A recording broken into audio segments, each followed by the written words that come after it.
Yes, तो normal form में आपका क्या होता है, देखिए सपोजिंग की कोऑर्डिनेट एक्सिस है,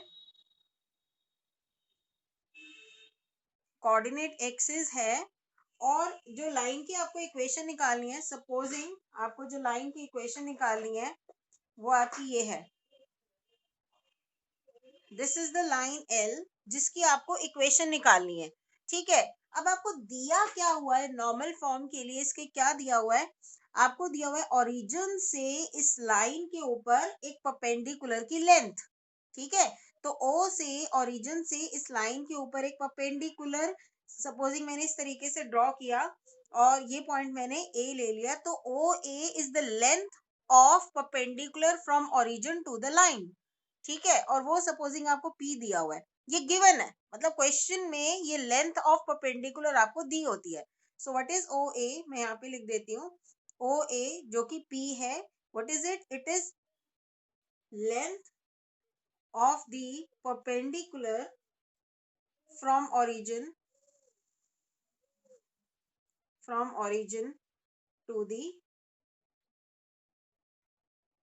line। ठीक है, तो एक ये P दिया होना चाहिए, लेंथ ऑफ परपेंडिकुलर दी होनी चाहिए, और एक और क्या चीज दी होनी चाहिए, इस परपेंडिकुलर का एक्स एक्सिस से इंक्लिनेशन, ये एंगल पता होना चाहिए। ये एंगल सपोजिंग ओमेगा है, कुछ भी एंगल आप ले सकते हो, थीटा भी ले सकते हो, but since it's written omega in your book तो मैं ओमेगा से ही बता रही हूँ। तो ये एंगल आपको दिया हो, क्या एंगल, दोबारा बताती हूँ, परपेंडिकुलर का angle with x axis, with positive direction of x axis, तो वो आपको दिया हो और परपेंडिकुलर की लेंथ दी हो, तो बाकी फॉर्म से थोड़ा सा डिफरेंट है। तो व्हाट इज ओमेगा, ओमेगा आपका है एंगल विच परपेंडिकुलर, परपेंडिकुलर बोलो या नॉर्मल बोलो, परपेंडिकुलर को ही नॉर्मल भी कहते हैं, विच normal makes with the positive direction of x axis। ठीक है, कैफ को एक बार और एक्सप्लेन कर देती हूँ। नॉर्मल फॉर्म एक ये फॉर्म रह गई थी last time, the equation of a line, तो ये मैं दोबारा बता देती हूँ एक बार। सपोजिंग ये लाइन एल है, which I have marked with red colour, इस लाइन की आपको इक्वेशन निकालनी है, और आपको दिया क्या हुआ है, इस लाइन का इस लाइन के ऊपर एक परपेंडिकुलर की लेंथ दी है, और परपेंडिकुलर कहाँ से लिया गया, ओरिजिन से, तो वो पता होना चाहिए, उसकी लेंथ पता होनी चाहिए, किसकी लेंथ पता होनी चाहिए, perpendicular from the origin to the line. तो ये P सपोजिंग हमें दिया हुआ है, तो P हमें पता होना चाहिए, और उस परपेंडिकुलर का x axis, positive direction of x axis से एंगल। ठीक है, तो वो एंगल हमने ओमेगा से डिनोट कर दिया है यहाँ पे, तो ये P और ओमेगा हमें पता होने चाहिए। अगर ये पता है तो नॉर्मल फॉर्म क्या होती है, what is the equation of line, it is x cos omega plus y sin omega is equals to P। So this is the normal form। क्या हुआ, x cos omega plus y sin omega is equals to P, यानी कि x और y ये तो आपके variables हैं, ये एज इट इज रहेंगे, और आप क्या करेंगे, यहाँ पे ओमेगा आपको क्योंकि दिया होगा, एंगल आपको दिया होगा, आप यहाँ पे एंगल सब्स्टिट्यूट करेंगे, और इज इक्वल्स टू पी, ये p भी आपको दिया होगा, ये भी आप सब्स्टिट्यूट कर देंगे, तो आपको इस लाइन एल की इक्वेशन मिल जाएगी। ठीक है, तो बस आपको यहाँ पे क्या दिया होना चाहिए, p और ओमेगा, यानी परपेंडिकुलर की लेंथ और परपेंडिकुलर का एक्स एक्सिस से एंगल। कई बार क्वेश्चंस में डायरेक्टली ये सब चीजें नहीं दी होती, but certain things are given जिसके थ्रू हम ये सब चीजें निकाल पाते हैं, और उसके बाद फिर हम इक्वेशन निकाल सकते हैं। ठीक है, तो आई होप सभी को ये 5 फॉर्म समझ में आए होंगी। पहले 1 पॉइंट फॉर्म किया, फिर 2 पॉइंट फॉर्म किया, फिर स्लोप इंटरसेप्ट फॉर्म किया, फिर इंटरसेप्ट फॉर्म किया, and finally we did normal form. ठीक है, अब बारी आती है क्वेश्चंस की, लेकिन उससे पहले और कुछ जनरल बातें हैं, बहुत छोटी छोटी बातें हैं, और ये भी आपको पता होंगी, क्योंकि ये चैप्टर में जैसे कि बता रही हूँ नया नहीं है, मतलब ऐसा कुछ भी नहीं है कि बिल्कुल एक नया चैप्टर है, जैसे कॉम्प्लेक्स नंबर तो एक बिल्कुल नई चीज थी आपके लिए, तो ये नया नहीं है, कोऑर्डिनेट एक्सिस से ही ये बनता है, और ये बहुत ही प्रीवियस क्लासेस से आप करते आ रहे हैं चैप्टर। तो जैसे छोटी छोटी बातें अभी मैं आपको बताती हूँ, तो वो छोटी छोटी बातें आपको पता होंगी। देखिए यहाँ पे मैं बताती हूँ, एक कोऑर्डिनेट एक्सिस है, अगर x axis y axis, any line which is parallel to x axis, उसकी इक्वेशन क्या होगी? Any line which is parallel to x axis, supposing ये आपका 1 है, 1 से वो क्रॉस कर रही है, ठीक है, या फिर वो 2 से क्रॉस कर रही है, या इनके बीच में किसी एक पॉइंट से क्रॉस कर रही है, या फिर नेगेटिव से क्रॉस कर रही है, -1 -2, कहीं से भी वो क्रॉस कर रही है, किसी भी कोऑर्डिनेट से क्रॉस कर रही है, but it is parallel to x axis, तो उसकी इक्वेशन क्या होगी? any line parallel to x axis is y is equal to करके क्या आता है, जहां से वो क्रॉस कर रही है, 1 से क्रॉस करी तो y is equal to 1 हो जाएगा, ये 2 से क्रॉस करेगी तो y is equals to 2 हो जाएगा, -1 से क्रॉस करेगी तो y is equals to -1 हो जाएगा। यानी कि any line passing through any coordinate lying on the y axis and parallel to x axis, तो उसकी फॉर्मेट क्या होगी? y is equals to k। Constant मैंने लिख दिया, कांस्टेंट डिपेंड करेगा कौन से कोऑर्डिनेट से वो क्रॉस कर रहा है, तो के की वैल्यू वो हो जाएगी जहां से वो पास कर रही है लाइन, ठीक है। ऐसे ही any line which is parallel to Y axis, उसकी इक्वेशन क्या होगी? x equals to again any constant, और वो कांस्टेंट क्या होगा? जहां से वो पास कर रही है वो लाइन, ठीक है। तो any line parallel to Y axis is x equals to k, any line parallel to x axis is y is equals to k। तो ऐसी छोटी छोटी बातें पता होनी चाहिए। और अब बारी आती है क्वेश्चंस करने की, हम क्वेश्चंस करते हैं। चलिए क्वेश्चन स्टार्ट करते हैं हम। पहले सबसे पहले कौन सा क्वेश्चन अभी देखते हैं। Let me open the book first.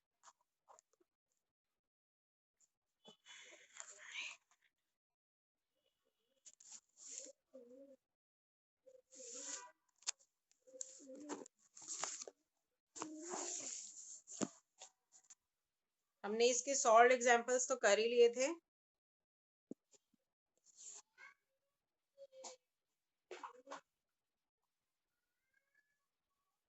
काफी सारे सॉल्व एग्जांपल्स कर लिए थे हर एक के बेस पे। देखिए नॉर्मल फॉर्म का भी ये करते हैं क्वेश्चन। देखो यहाँ से स्टार्ट करते हैं एग्जाम्पल नंबर 11 से। नॉर्मल फॉर्म के ऊपर ये क्वेश्चंस दिए हुए हैं, 2 एग्जाम्पल्स दिए हुए हैं, ये करते हैं।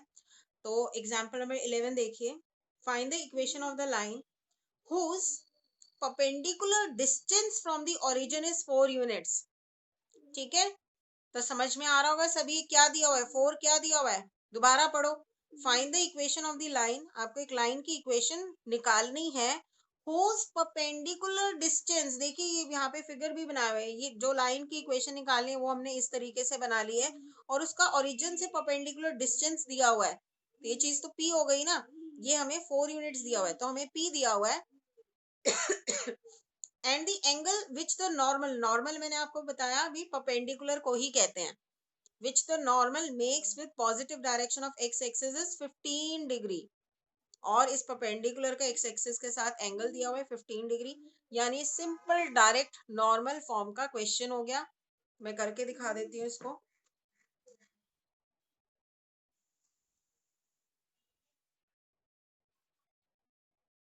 In this question directly मैं लिख देती हूँ what things are given। P is given to be 4 and omega is given to be 15 degree.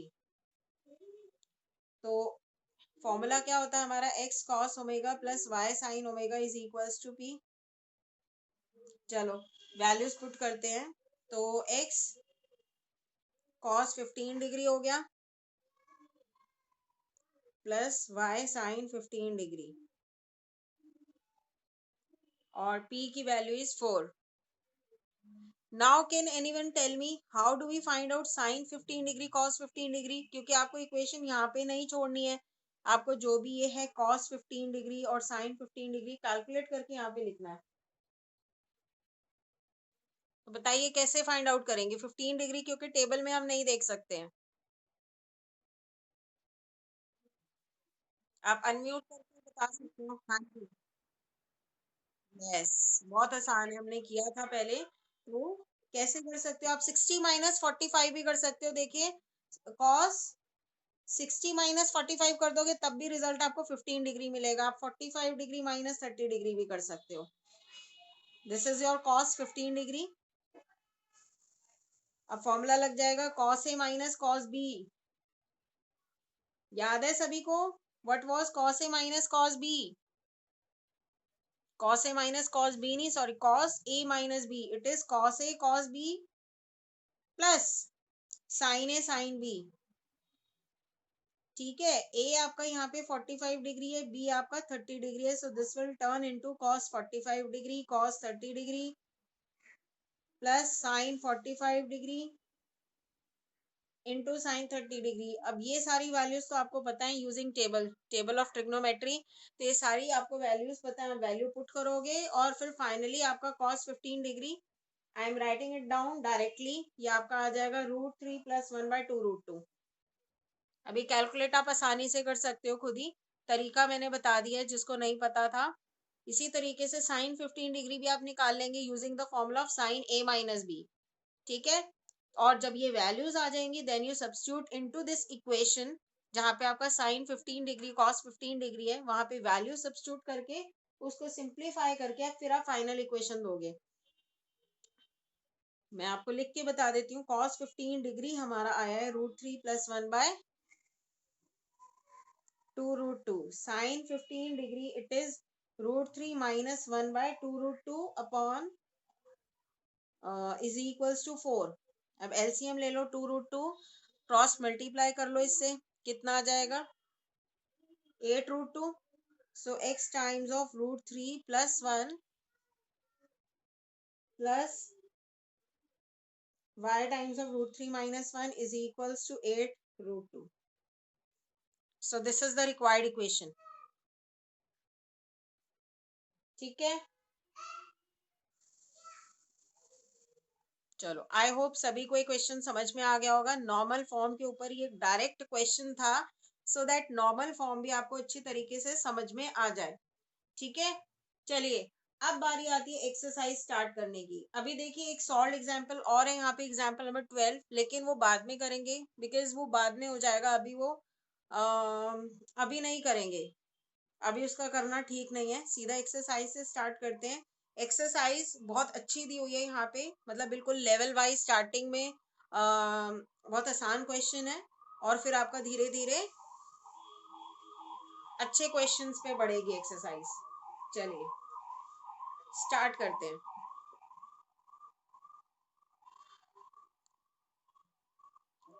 देखिए, in exercises 1 to 8 find the equation of the line. हमें सभी में ने 8 क्वेश्चन नंबर तक हमें इक्वेशन ऑफ लाइन निकालनी है विच सेटिस्फाई द गिवन कंडीशंस। ठीक है, तो ये सारी कोई ना कोई फॉर्म के ऊपर है, बस हमें ये देखना है कि क्या हमें कंडीशंस दी हुई हैं तो उसके अकॉर्डिंग कौन सी फॉर्म लगेगी। ठीक है, चलो पहले वाला question, write the equations for the x and y axis. ये बताओ बच्चों, एक्स और वाई एक्सिस की इक्वेशन क्या होती है? एक्स एक्सिस की इक्वेशन बताओ। हाँ, वेरी गुड। एक्स एक्सिस की वाई इज इक्वल टू 0 क्यों होती है? क्योंकि इसके ऊपर जितने भी कोऑर्डिनेट्स होते हैं ना सब में वाई के कोऑर्डिनेट 0 होता है, तो इसलिए उसकी equation y is equal to 0 हो जाती है।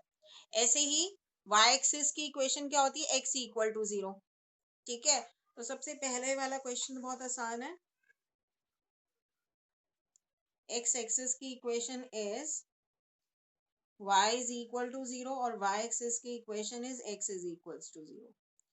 चलिए let us move to next question. अब यहाँ पे ऐसे क्वेश्चन है कि आप बच्चे खुद कर सकते हैं ये, but still let me do with you people. Second question is passing through the point this with slope 1/2।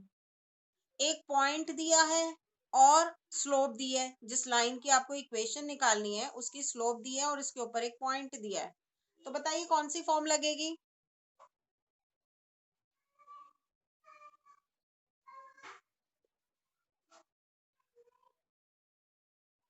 बताओ कौन सी फॉर्म लगेगी, कोई भी बच्चा बताइए। एक पॉइंट है, यस, सबसे पहले वाला फॉर्म 1 पॉइंट फॉर्म, क्योंकि 1 पॉइंट फॉर्म में यही था, एक पॉइंट और स्लोप। ठीक है, चलो अभी फॉर्मूला याद नहीं होगा आई थिंक आप लोगों को, तो मैं लिख देती हूँ formula. Formula was y minus y1 is equal to m times of x minus x1।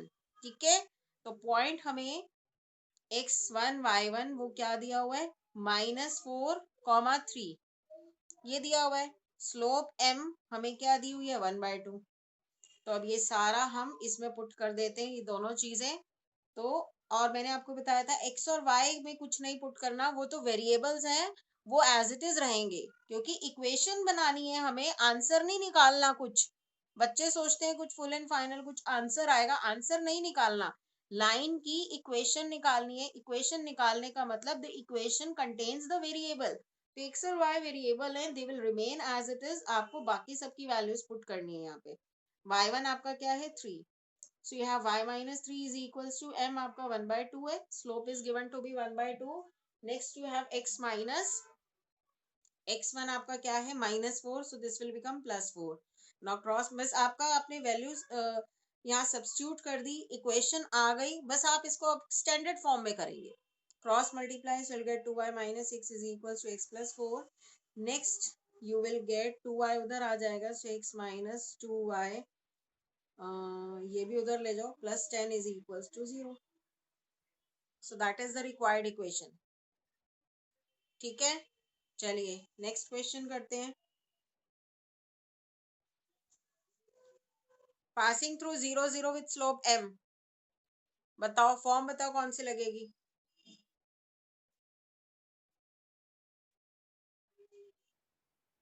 1 point form, ठीक है, वेरी गुड। और स्लोप m दी हुई है, तो m को हमें कुछ पुट नहीं करना, मतलब स्लोप m ही दे दी उसने, तो हम मान के चलेंगे वो जो स्लोप दी होती है ना, वो इसने m ही दे दी, तो m will remain as it is.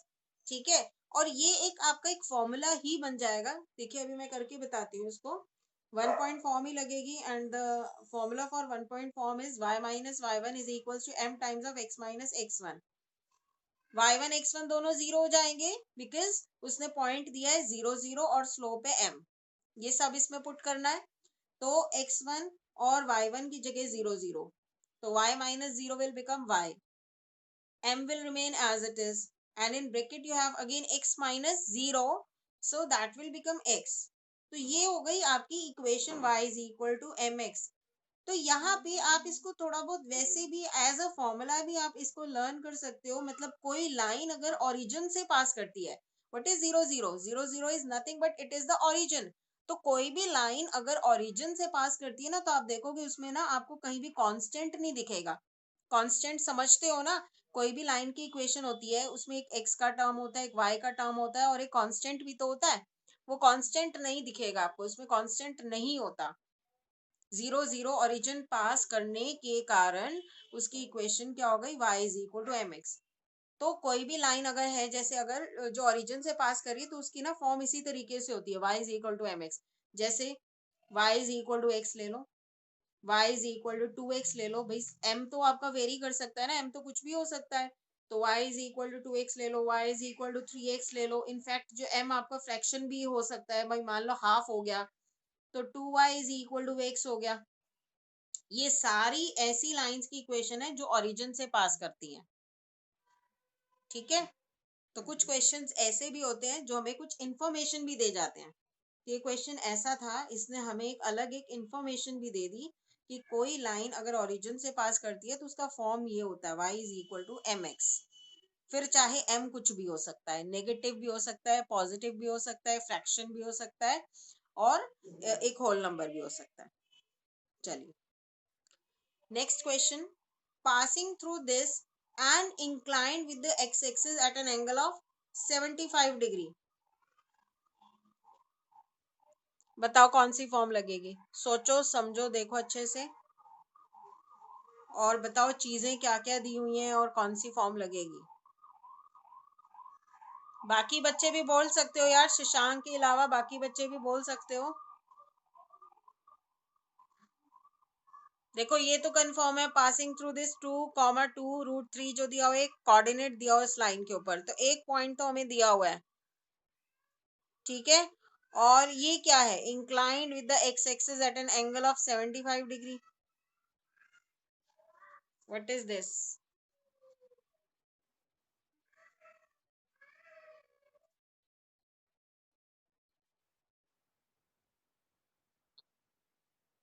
Yes, this is an indirect question, क्योंकि इसने क्या है, ये दे इंक्लिनेशन दे दिया ना, तो इंक्लिनेशन से तो मतलब इनडायरेक्टली इसने स्लोप ही दे दी।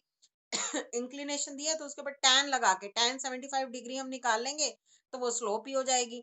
तो ये पॉइंट और स्लोप दिया, वन पॉइंट फॉर्म ही हो गई, जिसको हम स्लोप पॉइंट फॉर्म भी कह सकते हैं। No Tanishk, I cannot hear you. Tanishk, आपकी साउंड नहीं आ रही है मुझे। अगर आप कुछ बोल रहे हैं तो मुझे आपकी साउंड नहीं आ रही अभी, लेकिन मैंने चैट आपका पढ़ा है अभी।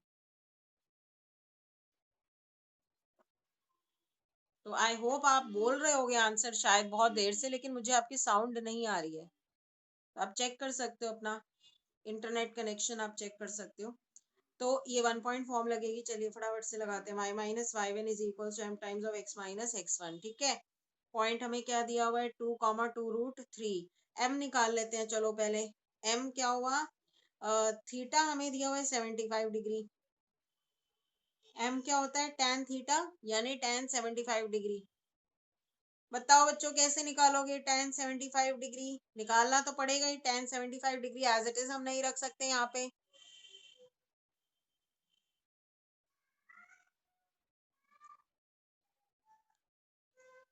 कैफ, बताओ कैसे निकालोगे tan 75 डिग्री?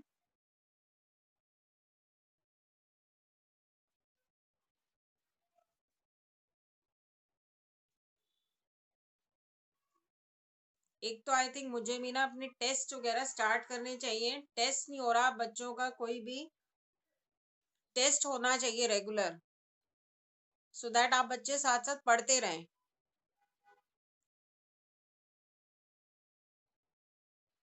तनिष्क, चयन, कोई भी बता सकता है। आई नो शशांक को पता है। डायरेक्ट फॉर्म कौन सा होता है? डायरेक्ट फॉर्म कौन सा होता है, मुझे समझ नहीं आया। अरे मैं फॉर्मूला थोड़ी ना पूछ रही हूँ, स्ट्रेट लाइन के तो फॉर्मूला लग गया, वन पॉइंट फॉर्म लगेगा। बस हमें स्लोप निकालनी। मैं ये पूछ रही हूँ tan 75 डिग्री कैसे निकालोगे स्लोप निकालने के लिए। ट्रिग्नोमेट्री का क्वेश्चन पूछ रही हूँ। Okay Tanishk, I got your message.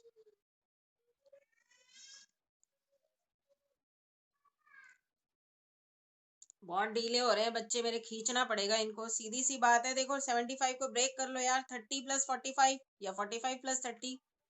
45 degree plus 30 degree 75 degree बन गया ना भाई। tan a + b का फॉर्मूला लगाओगे। अब tan a + b का फॉर्मूला याद है?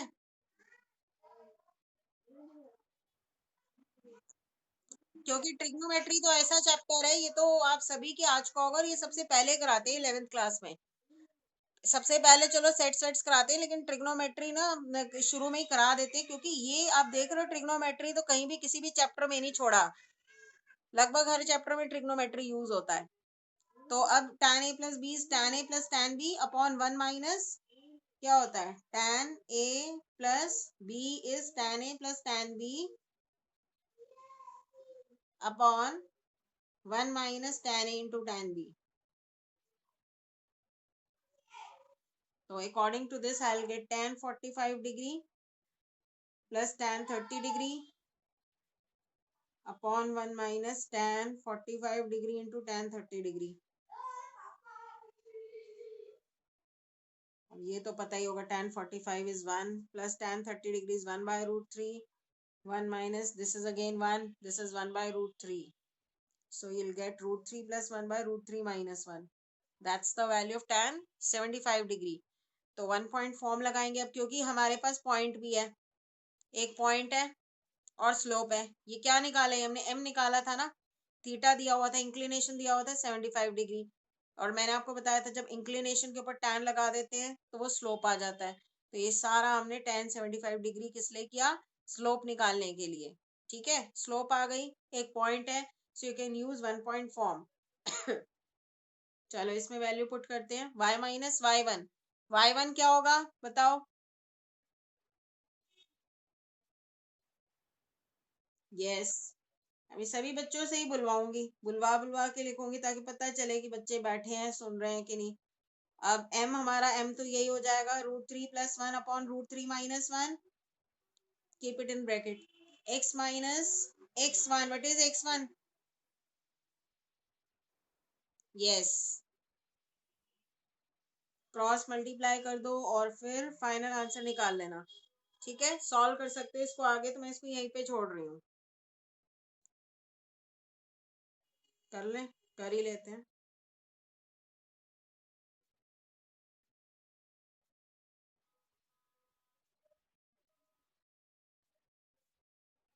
इस √3 - 1 को दोनों के साथ किया, x के साथ ऑलरेडी है ही कॉफिशिएंट, इसको उधर ले जाते हैं y वाले को, तो √3 + 1 x, y वाले को उधर लेके माइनस √3 - 1 y, ये इधर ले आते हैं। इधर है 2√3 into √3 - 1 with a negative sign, और ये इधर आके +2 इंटू ब्रैकेट में आपके पास √3 + 1 है। ठीक है, अब ये क्या हो जाएगा, +√3,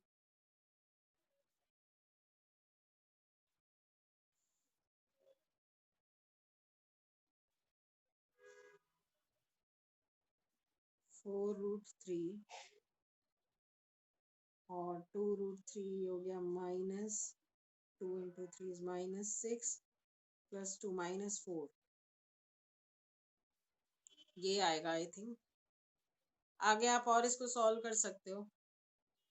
यहाँ पे 4 कॉमन निकाल लिया, फिर √3 - 1 रह जाएगा यहाँ पे, 4 इंटू √3 - 1। तो पीछे भी आंसर देख के मैच करके कि पीछे किस फॉर्म में आंसर दिया हुआ है, उसके अकॉर्डिंग आप इसका फाइनल आंसर ला सकते हो। ठीक है,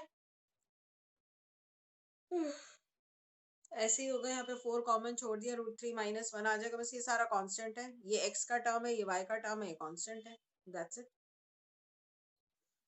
चलो आगे क्वेश्चन पे बढ़ते हैं। टाइमर भी आ गया 10 मिनट का, तो इतनी देर में एटलीस्ट इतना हो कि 8 क्वेश्चन तक जो है ना, सिंपली डायरेक्टली आपने इक्वेशन ऑफ लाइन निकालनी है, वो हम कर लें। ठीक है, सो दैट ये फॉर्म्स आपकी फिर पक्की हो जाए, क्योंकि फिर धीरे धीरे आपको ऐसे क्वेश्चंस भी करने हैं जो डायरेक्टली चीजें नहीं दी होती इक्वेशन निकालने के लिए, तो वो वाले क्वेश्चंस करने के लिए पहले ऐसे क्वेश्चंस में परफेक्ट होना है। चलिए नेक्स्ट इज, जो लाइन की इक्वेशन निकालनी है, that is intersecting the x-axis at a distance of 3 units to the left of origin with slope -2।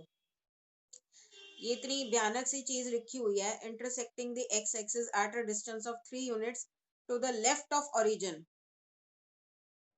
इसका मतलब क्या है? सोचो समझो फिर बताओ।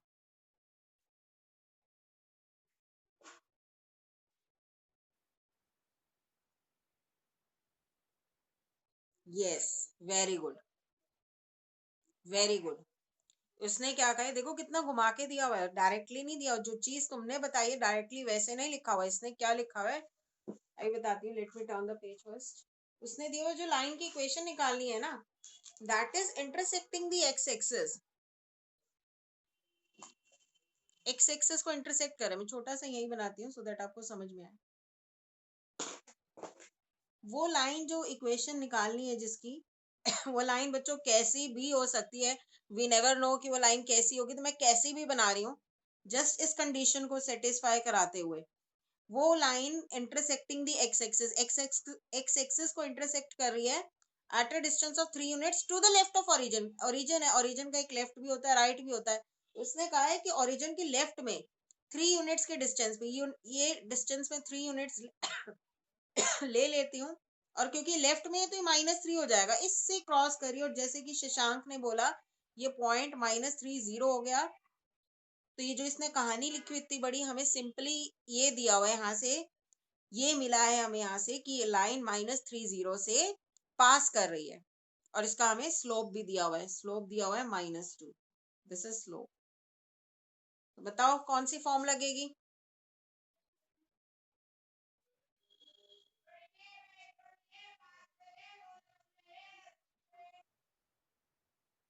1.1, वेरी गुड। फिर मैं एक और बात बताऊंगी इस क्वेश्चन में। कर लें पहले क्वेश्चन नंबर 5। पॉइंट हमें दिया हुआ है -3, 0, और स्लोप दी हुई है -2। तो 1 point form is y minus y1। देखो बच्चों, अभी आज की क्लास में तो आई am writing down the formula again and again. ठीक है, आप यहाँ लिखेंगे यूजिंग 1 पॉइंट फॉर्म या ब्रैकेट में लिखेंगे दिस इज 1 पॉइंट फॉर्म। जो भी नाम होता है उन फॉर्मूले का, that is the standard name, और वो आपको मेंशन करना होता है कि आप कौन सा यूज कर रहे हैं, कौन सा फॉर्मूला यूज कर रहे हैं। Now y1 is 0। ठीक है, so I am writing it down, 0 लिख लेते हैं। अभी नेक्स्ट स्टेप में उसको हटा देंगे। m is -2, x1 is -3, so you'll get x plus 3. So solving, what do you get? Y is equals to -2x minus 6. Take all the terms on the left hand side, so you get 2x plus y plus 6 equal to 0. ठीक है, मैं ये बताना चाह रही थी हम एक और तरीके से कर सकते हैं क्वेश्चन। एक और फॉर्म लगा लो, यहाँ पे एक और फॉर्म लग सकती है, स्लोप इंटरसेप्ट फॉर्म भी लग सकती है। This -3 is nothing but it is the intercept made by the line on x axis। वो भी तो किया था हमने, जब ये इंटरसेप्ट ही तो हो गया। मैंने आपको बताया था कि इंटरसेप्ट होता है जो इस तरीके से कट करता है, वो इंटरसेप्ट होता है लाइन का। तो एक्स इंटरसेप्ट हमें दिया हुआ है, मैं अभी आपको दिखाती हूँ। देखिए स्लोप इंटरसेप्ट फॉर्म, इसमें एक स्लोप और एक्स इंटरसेप्ट पता होना चाहिए, या फिर वो वाई इंटरसेप्ट पता होनी चाहिए। अभी रिक्वायर्ड हमारे इस वाले क्वेश्चन में एक्स इंटरसेप्ट दिया हुआ है, यानी कि डी दिया हुआ है। ठीक है, तो हम ये वाला फॉर्म भी लगा सकते हैं। तो अभी देखो मैं ये वाला फॉर्म भी लगा के देखती हूँ, दिखाती हूँ। इक्वेशन आपकी सेम ही आएगी, y is equal to m x minus d. यहाँ पे m हमें दिया हुआ है और d क्या दिया हुआ है, -3। देखिए इंटरसेप्ट क्या है यहाँ पे, ये distance minus, obviously distance is positive but since it is on the left तो हम -3 लेंगे उसको। ठीक है, so what is the form, y is equal to m x plus d, sorry x minus d. ठीक है, चलिए अब मैं यहाँ करके बताती हूँ। तो ये हो जाएगा y is equals to m, आपका क्या है -2, और x माइनस डी आपका क्या है, d यहाँ पे है -3। इंटरसेप्ट कितना बना रखा है, 3 का, लेकिन since it is on the left hand side तो वो -3 हो गया। तो ये आ जाएगा x प्लस 3, वही तो आ गई ऊपर यही वाली। सॉल्व करोगे तो सेम यही आएगा। तो ये देखो सॉल्व करके देख लो, y is equal to, when you open on the right hand side you get -2x minus 6। अब -2x minus 6 आप लेफ्ट में ले आओ तो आपको मिल जाएगा 2x plus y plus 6 equal to 0। आ गई ना सेम इक्वेशन। तो ऐसे क्वेश्चन भी होते हैं जिसमें कई कई फॉर्म लग जाती है। कंडीशन ऐसी दी हुई है ना, जो कंडीशन दी हुई है, आप वहां से दो चीजें सोच सकते थे। जब मैंने पूछा था कि जो स्टेटमेंट आपको दी हुई है, ये statement intersecting the x axis at a distance of 3 units to the left of origin, जब मैंने पूछा था इसका मतलब क्या है, तो दो तरीके से आप सोच सकते थे इसका मतलब। जैसे शशांक ने इसका मतलब ये सोच के बताया कि यानी कि वो लाइन इस पॉइंट से पास कर रही है। ठीक है, कोई और बच्चा ये भी सोच सकता था, यानी कि इसका मतलब क्या हुआ कि डी हमारा -3 है, यानी एक्स इंटरसेप्ट हमें दिया हुआ है और स्लोप दिया हुआ है, तो वो वाला फॉर्म भी लगा सकते हैं। तो अपना अपना एक सोचने का नजरिया है कि वो चीज क्या दी हुई है, आप उससे बहुत सारी चीजें फाइंड आउट कर सकते हो। जैसे यहाँ पे दो तरीके हम फाइंड आउट कर सकते हैं, पॉइंट और वो इंटरसेप्ट। चलो next question, intersecting the y-axis at a distance of 2 units above the origin and making an angle of 30 degree with positive direction of x-axis। ये intersecting वाला पार्ट क्या दिया हुआ है, ये पढ़ो पहले। ये तो अभी मैंने अभी लास्ट क्वेश्चन में बताया कि आपको पता चल गया होगा, ये अभी y इंटरसेप्ट हो गया। intersecting the y-axis, y-axis को intersect कर रहा है at a distance of 2 units above the origin, यानी c। हमने एक स्टैंडर्ड नेम दिया हुआ है ना, x इंटरसेप्ट का d और y इंटरसेप्ट का c। ठीक है, और स्लोप दी हुई है, स्लोप डायरेक्टली नहीं दी हुई, इंक्लिनेशन दिया हुआ है, positive direction of x axis के साथ एंगल ऑफ इंक्लिनेशन 30 डिग्री दिया हुआ है, तो इस पे tan लगा के हम स्लोप निकाल लेंगे। तो स्लोप इंटरसेप्ट फॉर्म हो गई है। ठीक है, क्योंकि स्लोप आ जाएगा हमारे पास और इंटरसेप्ट दिया हुआ है, तो इस क्वेश्चन में हम यूज करेंगे स्लोप इंटरसेप्ट फॉर्म। तो सी हमें दिया हुआ है 2 यूनिट्स और थीटा हमें दिया हुआ है 30 degree which is the angle of inclination. तो हम यहाँ से m निकाल लेंगे, यानी कि tan theta that will become tan 30 degree, यानी कि 1/√3। y is equal to mx plus c होता है स्लोप इंटरसेप्ट फॉर्म, जब आपको y एक्सिस के साथ इंटरसेप्ट पता हो तो हम इसमें वैल्यूज पुट करेंगे। In place of m we will put 1/√3x plus c आपका हो गया 2। बस सब तो सिंप्लीफिकेशन है।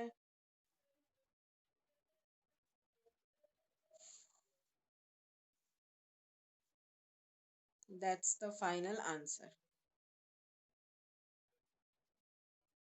ठीक है, अब आपको समझ में आ गया होगा काफी हद तक किस तरीके से हमें क्वेश्चन को मोल्ड करना है अपने फॉर्म्स में, जो फॉर्म्स हमें पता है, ताकि हम इक्वेशन निकाल पाए।